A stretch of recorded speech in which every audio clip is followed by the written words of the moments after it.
কিন্তু আমি সুতপা তার তো সন্ধ্যাবেলা বেরিয়ে পড়েছি মহামায়াকে দর্শন করাবার জন্য। যদিও আজকে একটু সময় আছে, প্রভুর আশীর্বাদ নিয়ে নিন। এখান থেকে ব্লগটা শুরু করলাম।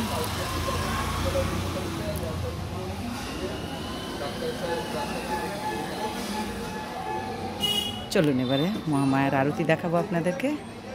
আর আজকে একটু সময়ের আগেই বেরিয়ে গেছি, এখনও 7টা বাজেনি। তা ভাবলাম যে চলুন আপনাদেরকে আগেওটাও দেখাই, সবটাই দেখাই, ভালো লাগবে। আর আজকে যেহেতু অমাবস্যা, আজ প্রচুর ভক্তবৃন্দ এসেছিলেন সকালবেলা, আর এখনও তাই হবে আশা করি, যেহেতু অমাবস্যা চলছে। 8টা কততে ছাড়বে আজকে। এই যে আস্তে আস্তে এসেও গেলাম আরবাতিতে।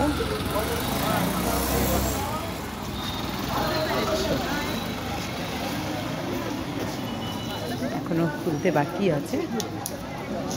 এর উপরে যে কীর্তন হয় সেটি আপনাদেরকে শোনাবো, যদি শোনাবার অবস্থায় থাকা যায়, মানে পুলিশে যদি না ইয়ে করে। চল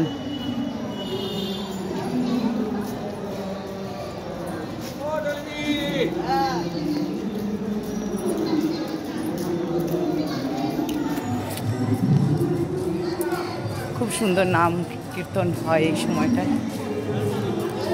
আর মন্দিরটি কত সুন্দর লাগছে দেখুন মায়ের।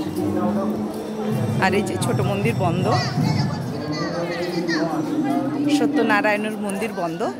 আরতি আরম্ভ হোক, আমি এসে দেখিয়ে যাব আপনাদেরকে, অবশ্যই দেখাবো। চলুন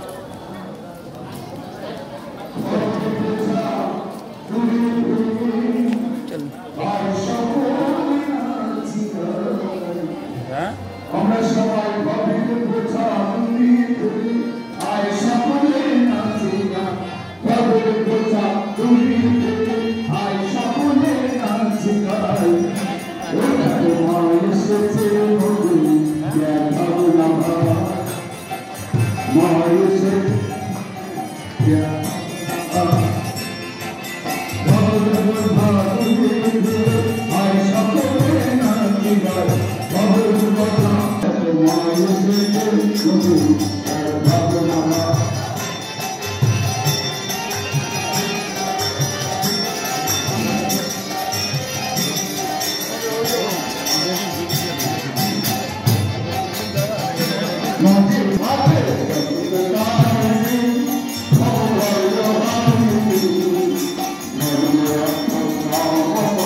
সবাই নাম সংকীর্তন আর সুন্দর লাগে আমাদের মায়ের মহামায়ের মন্দিরে লাগে বলে, আর এত সুন্দর লাগে মনে হয় যেন বৃন্দাবনে আসি আমরা। আর আমিও এটা দেখাবার জন্য দৌড়ে দৌড়ে আসি আপনাদেরকে সকাল বিকাল। আর অপূর্ব লাগে আমাদের আধ্যাত্মিক মন্দিরে, পুরো বৃন্দাবনে আসি মনে হয়, এরকমই মনে হয়। আর সেটাই আপনাদের সাথে শেয়ার করি। আর আপনাদেরও ভালো লাগলে অবশ্যই ভিডিওগুলো লাইক শেয়ার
তাই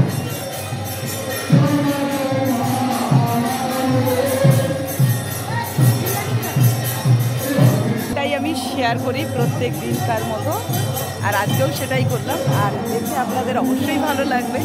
আর বাড়ির বড়দের গুরুজনদের সবাইকে দেখিয়ে দিন, আর সাবস্ক্রাইব করুন, লাইক করুন, শেয়ার করতে ভুলবেন না। আর মায়ের মন্দিরটা দেখুন কত সুন্দর লাগছে, অপূর্ব লাগছে।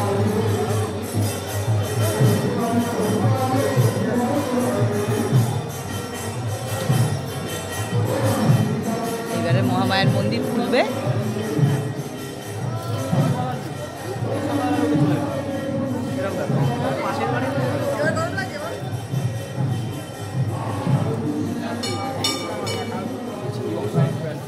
ওইসব